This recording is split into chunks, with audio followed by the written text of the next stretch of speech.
So we'll go ahead and start with legends that aren't good. The legends that aren't good. We'll go with what's his name? Here he is. Let's go. Everybody already knows. Okay, this is actually kind of a lie though. Mirage actually has a lot. Mirage actually does have intrinsic value in his kit because now he does actually effectively counter Seer and shit like that. And as an off-meta pick, you could definitely actually genuinely run Mirage as a counter to Seer, and run Mirage as an initiator to counter like recon characters and things like that. But his value from him is very difficult to extract, and it's not typically worth the ability to like run him because he doesn't have utility other than that. Because in a situation where you're playing Mirage and you want to counter a Seer roll, it's also just equally as effective to Seer roll yourself.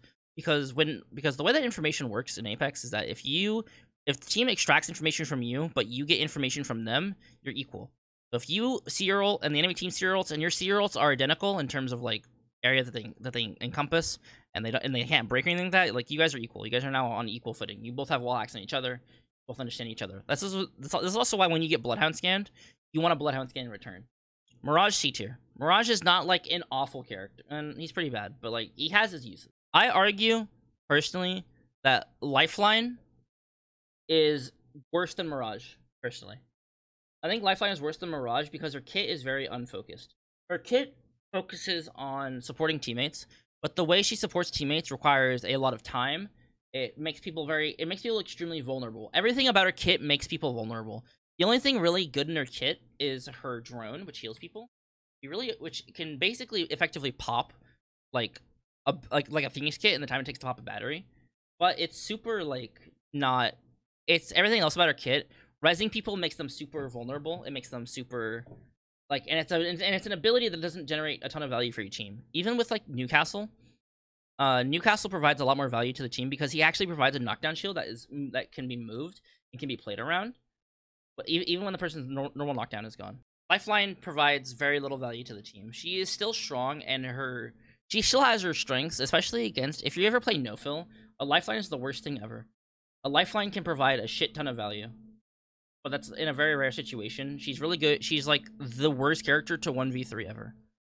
If you have to 1v3 and there's a Lifeline on the team, you are actually kind of boned. The only advantage she has over Newcastle is that she can remain active while her reses are going off. But unless you have a gold knockdown, it's viable. Really, it's okay. These are the only characters I'd really put in C tier, not gonna lie to you. I think every character is more viable than these two. Ash is high A tier. Just because of the fact that all of her abilities generate a shit ton of value. The ability to see people with death boxes, or the ability to see people's death boxes and mark their attackers is super good. It gives you it's a free information tool that tells you more macro about where teams are rather than micro. And the ability to tell macro where teams are is really limited. There's like no way to actually tell where people are on the map other than like a Valkyrie that goes up in the sky and then scans people in the area. The thing about Ashe is that she's the only character that can effectively tell where people are on the map that aren't relatively close to her. There's no range limit, and you can tell if the team is nearby or if they're far away. In a situation where there's only like 7 teams left, there's like you can break down and see where one of the 6 other teams are, or even upwards of like 3 out of 6 if there's like like a big like team fight with boxes or whatever. And then Tether can single-handedly generate kills. If you tether somebody rotating or you tether somebody, like you can it can generate you a kill, and a kill and getting knocked is the worst thing you could possibly do. It's super valuable. And her port literally like it's one of the best repositioning tools because it steals the best trait from Wraiths. It steals the best trait from Wraith that so if you're Valkulting, right, you have periods of vulnerability where we're initiating the Valkult, right? And once you initiate the Valkult, there's this time period where you're like going up in the air, and then after that you actually like launch, right? And you're extremely vulnerable for all of these periods here. And then you're also vulnerable. You're less so vulnerable, but still vulnerable when you're going up in the air. And then also still vulnerable while you're flying to your position. And then, once again, finally, you are also vulnerable when landing because you have the slow fall animation. unless you like hit a rock or something like that, and you can remove that. But still, you're extremely vulnerable for a lot of it, especially now within the latest Valkyrie nerf. You're vulnerable during a lot more of this as well. Like this has become like 30% like scarier to do, I would argue, something like that. And like this is not really any more vulnerable, and this isn't really any more vulnerable, but you're just prone to take more damage during a Valcult. But Ash Portal takes the best concept from Wraith Portal, where in Wraith Portal only the Wraith is vulnerable when placing the portal from point A to point B. But anybody else that takes the portal isn't vulnerable at all. Anybody that takes the portal isn't vulnerable at all during the transfer through the. So if you are, or like when the Wraith is setting the portal, obviously most Wraiths have their phase, so this is mitigated. But like she places it, has to run over here, has to place the other end of the portal. The only time you're vulnerable is when you enter the portal and when you exit it. This whole in between area, you're completely safe. There's nothing to do with it at all. Completely fine. But in Ash Portal, the only time you're vulnerable is when you leave the portal. When you enter the portal, you're completely fine. Like, you are completely safe. There's nothing at all. Like, you're only vulnerable when you leave because you're standing still for, like, 0.5 seconds. And this is just why Ash is good. This is why Ash is super good. It's basically an Octane pad, but instead of taking a predictable arc like this, even with tap strafing, you still, like, end up in a predictable pattern where a person that is really good that has, like, super solid aim can just track you and then shoot you. You know, Ash Taylor can stop an Octane from running on the pad. You haven't watched my Ash guide. Link in the comment, or there's a link in the description below if you're watching this on YouTube. So Gibby is definitely in the current state of Apex Legends, he's definitely a B tier character, especially because now especially now that he's hard countered by Maggie, essentially, which was what she was designed to be, but then she wasn't actually, but then now she actually is.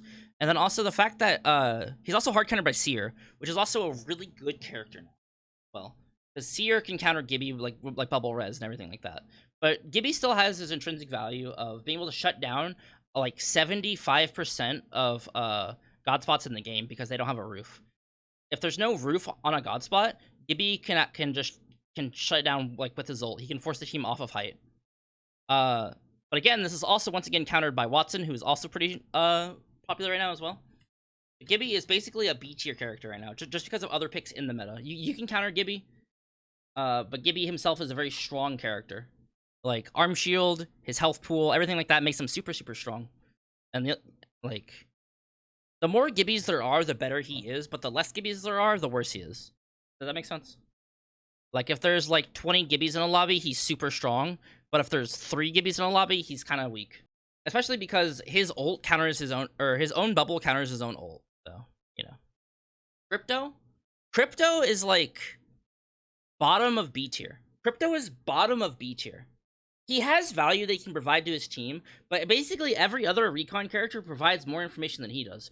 Crypto generates information slower than Crypto generates information slower than every other character does, but it's not really worth the time investment. Time is really, really important, and the fact that he has to AFK during the entire time, like Seer can almost generate the same amount of information by going in a circle like this and like with his hands out. Like, because he can tell generally where every team is, and while you don't get specific information about where they are, you kind of do that with Crypto Drone as well. Like, Crypto Drone has to go out and fly around and can be shot. And once his drone breaks, he has so much downtime where he has no abilities, where he can't do anything. He still has his uses. Like, EMP is still a pretty solid ultimate, but it's definitely Vantage. Vantage, unironically, I actually think she's extremely powerful. Now that I actually get to see her, now that I actually, like, I've gotten this, like, for a bit, I actually think she's a lot better than I initially thought she was. She's definitely, like, mid-A tier. Because she can generate... She doesn't generate wall hacks, and, like, her value isn't wall hacks like other characters are. Because, I mean, obviously, if you scan, you get information, like, through a building. Like, you can scan and tell where everybody is in the building.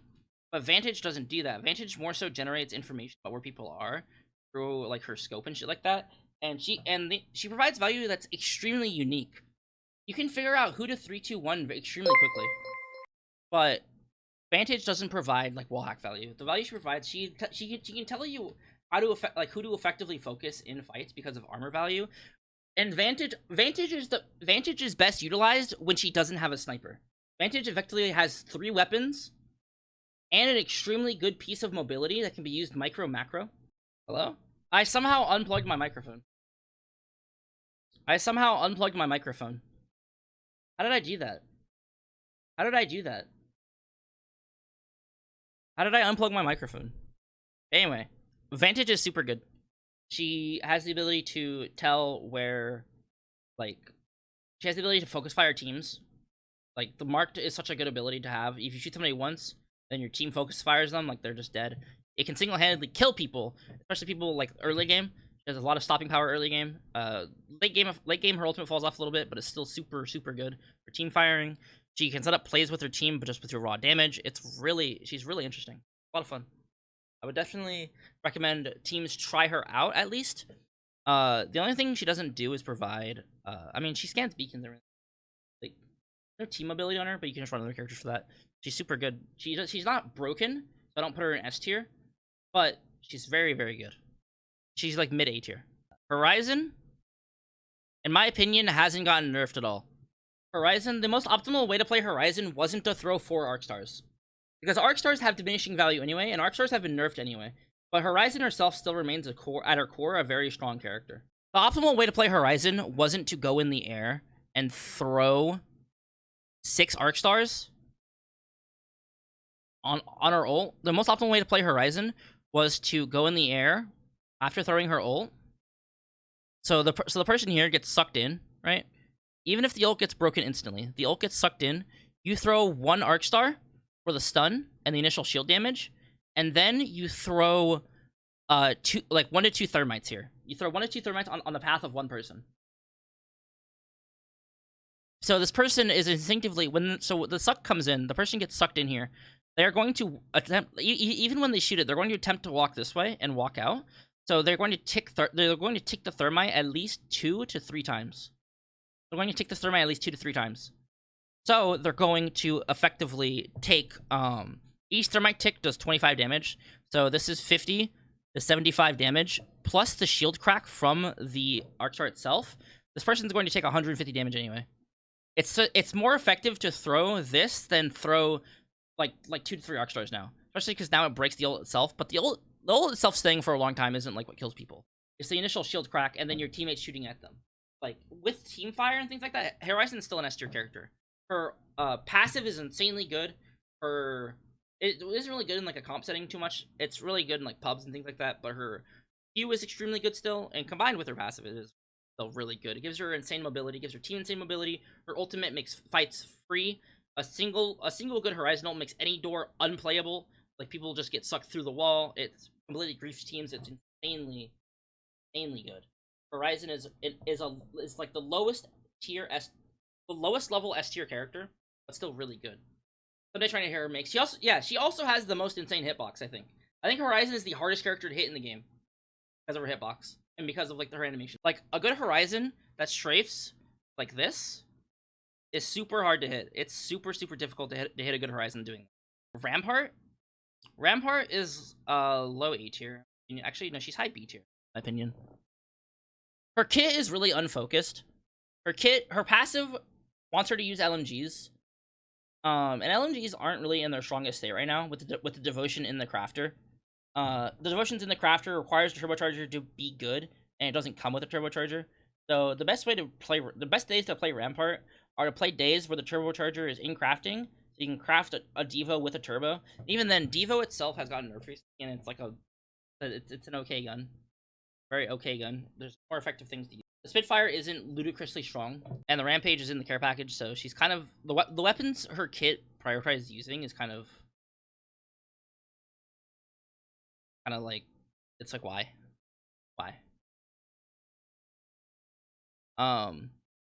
Her walls are the best thing she has in her kit by far. Her walls are super good. I talked about this with in our coaching session, where basically Rampart can allow you to play areas that typically aren't playable because she can build walls and let you guys play like ledges like this where there's no cover. It lets you play ledges like these with her walls and shit like that. She's really good at making space and holding space, but she doesn't really help establish the space at all. So she requires other characters to do that for her, and she's not super strong herself.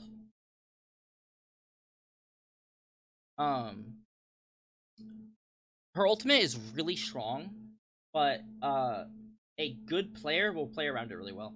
So basically, the problem with Rampart's ult is that against lower level players, it's okay, but against higher level players, they know how to play around the LMG itself, because the LMG itself has a charge up time that kind of it falls in the same problem that the Devotion does, and that the charge up time kind of limits it in certain situations. But the problem with it versus the Devotion is that this has a slower strafe speed, and the charge up time is worse because you can't deal damage during the charge up time. Its DPS is way higher, but the time to accrue this DPS is very difficult. It like what's gonna win, a car or a Rampart like ultimate? Because a Rampart ultimate takes has the 0.7 second charge up, I think, right? But a car can instantly melt somebody within like a second. So you're going to output probably like 70 damage like that if you hit all your shots. By the time the car can just one clip you, you know. And again, the car has mobility and has really good hip fire, but the Sheila, you have to stand still. You can't jump. You can't strafe like at all, or literally just you become a You just become a turret. You just have to hold. It's just a turret. You're just a turret. You can't move or anything. You have to sit down. She's really good paired with other movement abilities like her Rising Q and things like that, but still, it's still not really. It requires a team comp to build around her rather than her fitting into a team. You know, she's not super strong. Maggie is an S tier character because her entire kit is super well designed. Her wall hacks don't matter. Like, get somebody she sees them for a couple seconds doesn't really matter, but it can make or break the difference. So if you are, so if there's a rock here, right, and you notice somebody's healing, like right here, right? You know vaguely they're healing like right here. You throw your riot drill right here. This person is popping a battery, has to cancel the battery or take like a bunch of damage. And they're going to either strafe this way or this way. And you can tell through the wall hacks which way they're going to strafe, and it just cuts down on the time that might let them pop a battery, or like if someone's walking this way, if someone's going to strafe this way away, they're probably going to start watching this. So like chances are you're gonna catch somebody off guard because you know what angle they're going to come from, and you just cut down on the time, the really essential like 0.5 seconds to let people pop like whatever med they're going to use. It's super good. And her shotgun speed is actually a game breaker, because the smallest adjustments to strafe speed are super important. Like this is like the reason SMGs are a lot better now, just because of the strafe speed that you can retain while hip firing the gun. She basically has that strafe speed, but it's faster with shotguns, because she doesn't because a lot of shotguns don't require you to ADS, like the massive ceiling gun that requires you to ADS, and it's the gun that's probably the worst on her.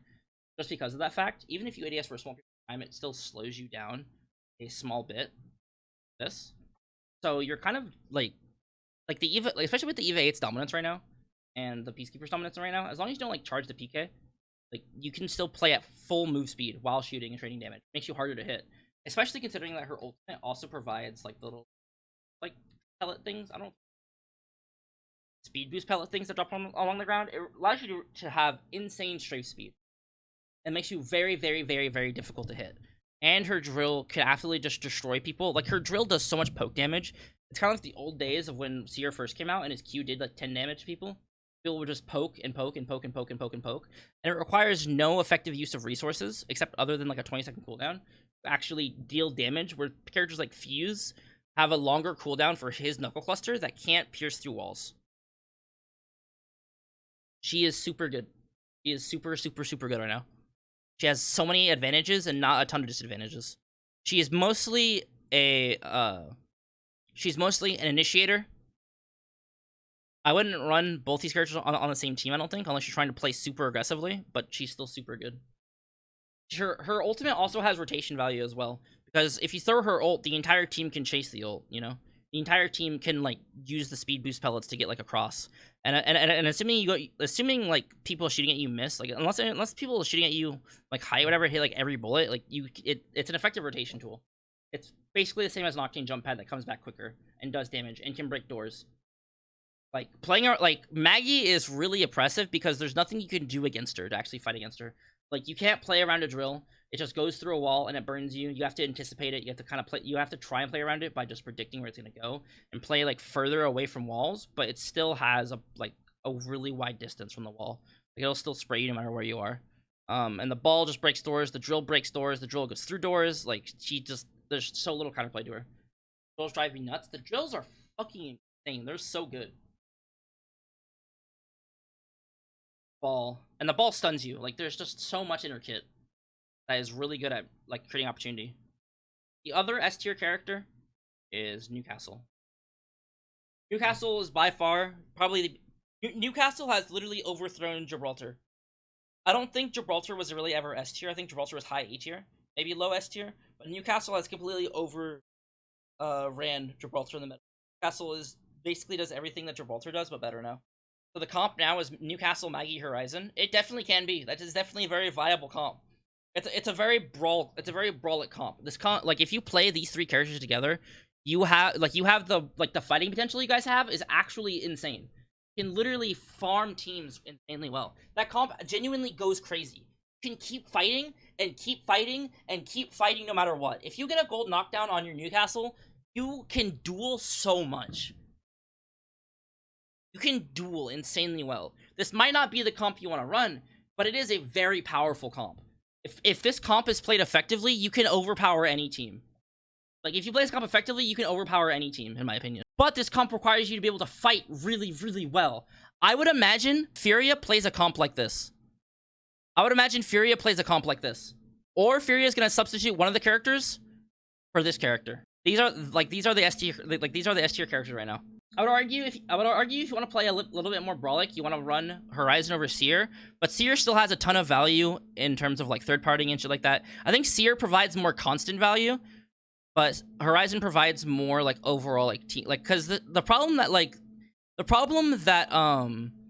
that this comp would suffer with Newcastle, Maggie, Horizon is that there's no, or actually wait, sorry, my bad. The problem that this comp would suffer with here, with these three characters, is that there's no team mobility. The only mobility you have as a team is Maggie, which doesn't provide vertical mobility at all. This is the only problem that this team has. But on certain maps, like on Stormpoint, you would not run this comp. This is not a Stormpoint comp. Do not run this comp on Stormpoint.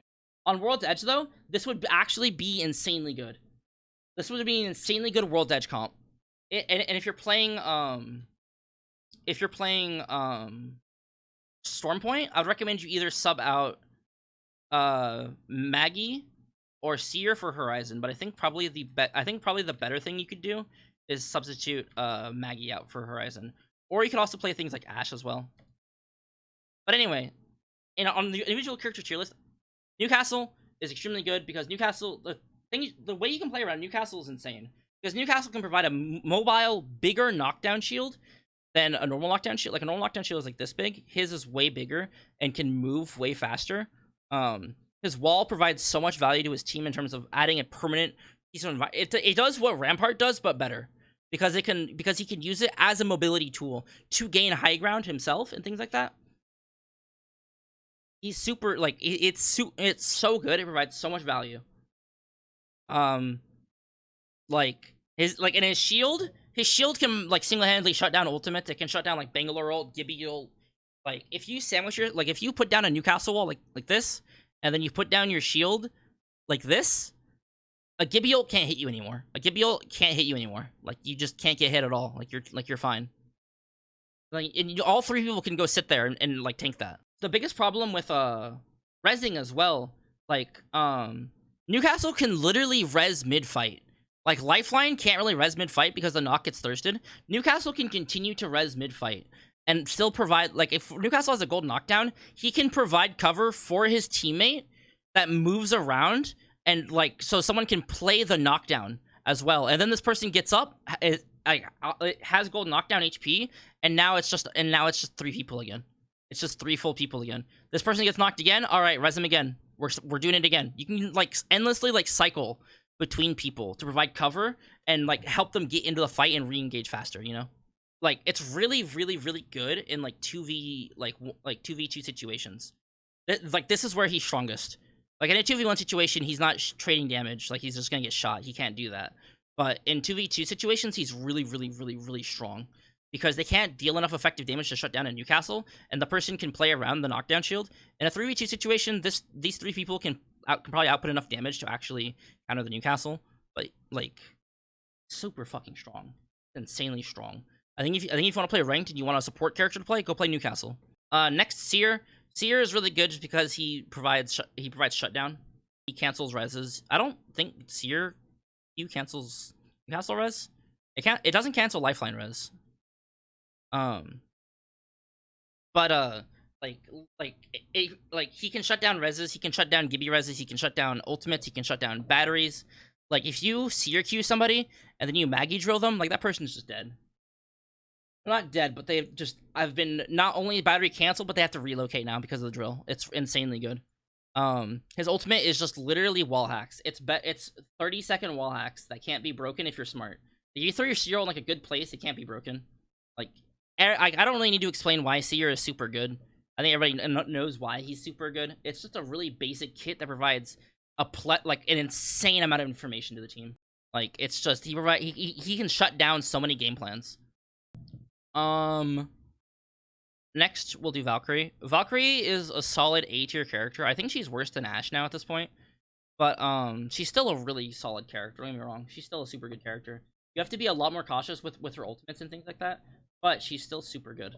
She can still relocate teams. She can still relocate the entire team across wide distances. You can still save teams in zone. She allows teams to play zone harder, because now, if you want, because especially with the ring changes, if you want to go craft in zone, go craft her red armor, go craft like 8 batteries or whatever, you need like a Valkyrie to do that. Like a Valkyrie, like an Octane, or some sort of mobility character to do. Because zone 2 hurts, and it will take a lot of your meds out to actually do it. So I think this is super good. Like, it's like she still has her really good uses, and she can still save the team in multiple ways. But she has not. She's fallen out of S tier.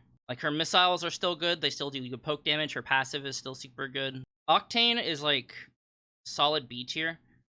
Octane with the Peacekeeper, last season I would have put Octane here, but now that Octane is good, or not Octane. Sorry, now that the Peacekeeper isn't the best shotgun in the game in close range, Octane is once again B tier because against red armor, if you have red armor as an Octane, somebody hits you for 99 and they hit you for 99, you're not dead. But if you stim, this kills you. Like this kills you if you stim. Like he still has really good rotation value. I mean, I'm not really talking. I'm talking like overall, but on KC he is also really good because he provides rotations really quickly. But now that the Eva's meta also, and Octane with the Eva is extremely strong. If you're playing Octane, you want to run an Eva every game. I mean, you already want to run an Eva every game. As Octane, it's especially good. His kit just is kind of outclassed by everybody else. Like, in terms of repositioning, like his ult is like like Maggie just has a better version of his ult. Ashe has a better version of his ult. Valkyrie, I'm not even gonna say. Like, everybody else has like a better version of his ult, but his ult still has its uses. Horizon Q is better than his ult. The only thing his ult is really good for is for like tap strafing. You can like tap strafe like this, like in buildings and things like that, like in construction. But like that doesn't really make him super good. He's just a solid B tier character right now. His stim takes too much of his health.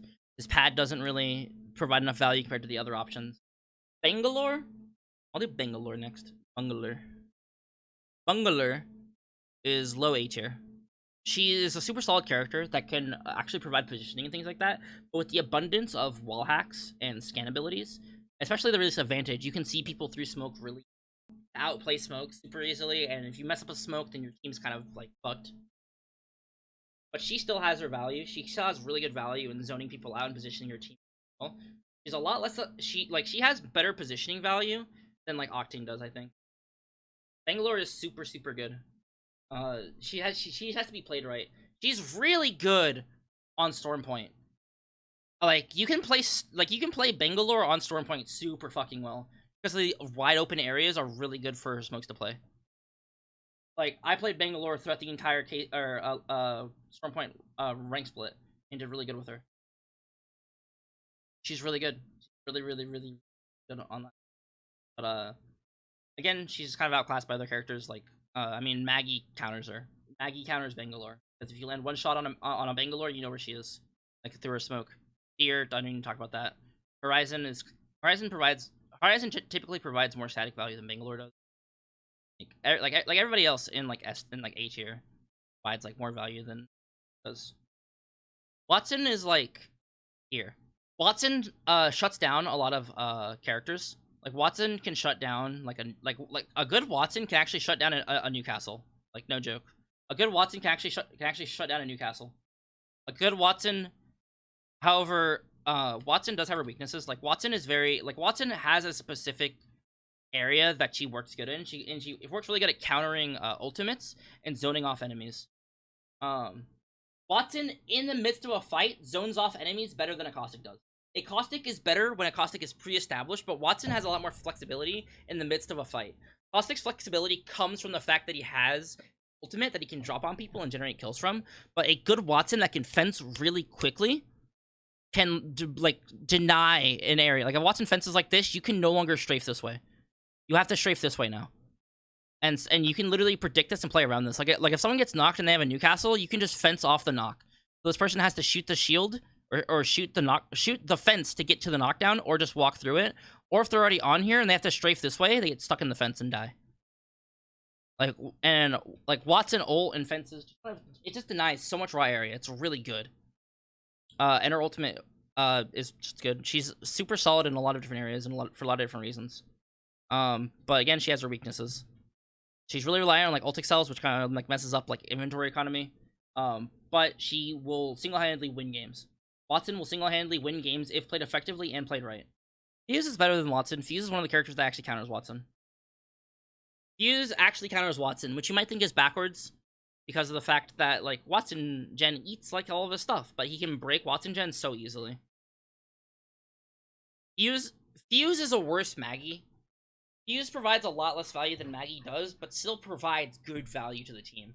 Like, the way I see it is Maggie has a lot of sustained value. Like, Maggie can keep drilling teams. She can keep, like, throwing her wrecking balls because it's a shorter cooldown. She has the constant shotgun speed. But, Fuse, like, stacks a bunch of grenades, which is like, boom, and then it's done, and then it's over. And then a bunch of grenades, boom, and then it's over. His knuckle clusters are very similar. When you use knuckle clusters, you typically use your knuckle cluster, and then use another knuckle cluster, and then it's just like knuckle cluster, and then it's his ult doesn't really do much. Ult is really good in buildings, and that's basically it. In the open, it's not super good. Well-placed fuse will destroy fence even if you have ult up. Exactly.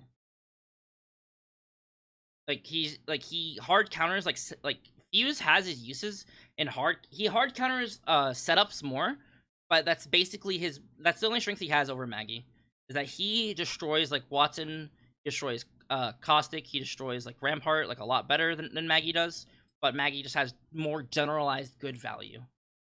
Loba finds herself in like the B tier, I think. Loba again has her uses. You can play like Loba and Newcastle, like that. Like Loba can be used. She has her uses in team comps, but to get value out of her requires a specific team. She's not generally good. And she doesn't like really counter anybody, but she more supports the team. Like she's solid. I don't think she really needs any changes.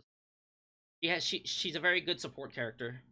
Doesn't shut down others, but instead she sets them up. Instead she sets up her team. And has like good individual ability. Like fine. Caustic is high B tier because he once again does what he wants to do. He denies area. He can be good, but he suffers in areas like in the open where he can't really do much. He definitely has his very clearly defined weakness. And against characters like Maggie, he like kind of suffers a lot, especially against like Fuse and Maggie. And against like Wattson, he does really like in a fight against a Wattson, it's whoever has their stuff down. But like Wattson will typically have the advantage. You'll notice that a lot of characters are like A, B, and C, like A and B tier, and that's genuinely because of the fact that characters down here, characters in the C and lower tier are not viable to play, but all of these characters are pretty viable to play. I would say that the only one that isn't is like probably like here. Like in fact, if I was being fair, I would probably like split this to be more like this. I'd probably split it to be more like this. Like, it would like, and then you can split characters that are unviable, like here, you know. This is probably a lot more like fair like representation of like what characters you can play in like high level. Pathfinder is like low B tier. I think he's below Loba. Pathfinder again is not a super bad character. His mobility is kind of strictly worse than everybody else's, but it is good in terms of time efficiency. Like ziplining from point A to B versus like jump padding from here to here. Like the zipline is far more effective, you know? The zipline is far more effective. And it's really good because it also just has basically unlimited height potential. The problem with the zipline is that it stays there. You always have to watch the zipline. There's lots of problems with his stuff. But, like there's plenty of stuff. Like there's plenty of problems like with his kit. Like and make other characters. I mean, like Horizon Q is a better Pathfinder ult. You know, like a lot of characters have better mobility than he does. He isn't super good, but he does have his uses in terms of like efficiency. I think Bloodhound is stronger than Gibraltar, but I'd put Bloodhound right here. I put Bloodhound below Caustic. Bloodhound is once again a super solid character, but Bloodhound generates a flat level of value. Like Seer's value scales depending on how many people there are. It scales with his ultimate, but Bloodhound just provides a scan, and it's like okay, that's information. But Seer can provide cancels, scans, like a lot of shit. But Bloodhound just kind of scans, and that's a flat value as to what is like given. Compared to like anybody else. And like Bloodhound ult is just more scans and like individually faster strafe speed, which is pretty solid. Don't get me wrong, that's pretty good, but it's not nearly as like like Bloodhound loses like all information trades with like Seer, and it's just like not really favorable. I think I'd rather have a Vantage on my team than a Bloodhound. I think Wraith is worse than Bloodhound. I actually think Wraith goes right here. I think Wraith goes right here because Wraith is like she does everything okay. She doesn't really excel in a lot of areas. The only thing really good is her ult. Like the only thing really good is her ult. Her phase is not really good. It has to be used. Well, you can play really aggressively, but characters like Valkyrie, Maggie, she just doesn't have super defined strengths. But doesn't have super defined strengths, but she can be used. Yeah, okay, yeah. There's no F tier legends. I'm not using every tier. I think Revenant falls in like C tier, actually. Like he doesn't have super good team playability. His ult is fine. The ult is like fine. And his ultimate relies on his teammates a lot to be really effective and it requires really strong team play. It requires it to be really good. But he's really it's just so much value. It's so much work for so little value, you know? It's so much work for so little value. Revenant could be really good again if like Octane is good again, because these characters pair together really, really well. But like Revenant and Ashe don't really work out super well. So like he's just not super good with other characters right now. He needs fast mobility that stays there, so a team can re-engage if they want to. Ashport doesn't stay for long enough. Like there's no other character that really provides like team mobility, like Wraith, but that's so long. It's not instantaneous. It's like yeah. So yeah, this is my like Apex Legends like tier list. Again, I want to restate that every character has its use and characters can be good.